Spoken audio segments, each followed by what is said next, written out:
We have an obligation to every last victim of this illegal aggression because all of this carnage has been done in our name. Since World War II, 90% of the casualties of war are unarmed civilians, a third of them children. Our victims have done nothing to us. From Palestine to Afghanistan to Iraq to Somalia to wherever our next target may be, their murders are not collateral damage. They are the nature of modern warfare. They don't hate us because of our freedoms. They hate us because every day we are funding and committing crimes against humanity. The so-called war on terror is a cover for our military aggression to gain control of the resources of Western Asia. This is sending the poor of this country to kill the poor of those Muslim countries. This is trading blood for oil. This is genocide, and to most of the world, we are the terrorists. In these times, remaining silent on our responsibility to the world and its future is criminal.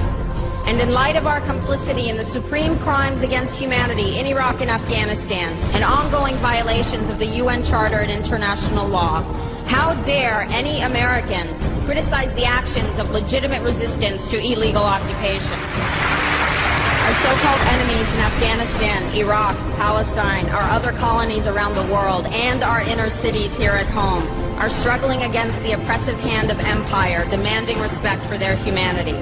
They are labeled insurgents or terrorists for resisting rape and pillage by the white establishment, but they are our brothers and sisters in the struggle for justice. The civilians at the other end of our weapons don't have a choice, but American soldiers have choices. And while there may have been some doubt 5 years ago, today we know the truth. Our soldiers don't sacrifice for duty, honor, country. They sacrifice for Kellogg, Brown, and Root. They don't fight for America, they fight for their lives and their buddies beside them because we put them in a war zone. They're not defending our freedoms. They're laying the foundation for 14 permanent military bases to defend the freedoms of ExxonMobil and British Petroleum. They're not establishing democracy. They're establishing the basis for an economic occupation to continue after the military occupation has ended. Iraqi society today, thanks to American help, is defined by house raids, death squads, checkpoints, detentions, curfews, blood in the streets, and constant violence.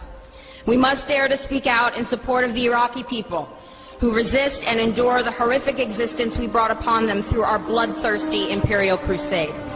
We must dare to speak out in support of those American war resistors, the real military heroes who uphold their oath to defend the Constitution of the United States against all enemies, foreign and domestic, including those terrorist cells in Washington, D.C., more commonly known as the legislative, executive, and judicial branches. Frederick Douglass said, "Those who profess to favor freedom and yet depreciate agitation are people who want crops without plowing the ground. They want rain without thunder and lightning. They want the ocean without the roar of its many waters." The struggle may be a moral one, or it may be a physical one, or it may be both, but it must be a struggle. Power concedes nothing without a demand. It never has, and it never will.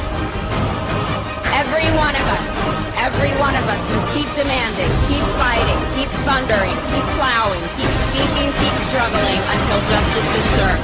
No justice, no peace. No justice, no peace.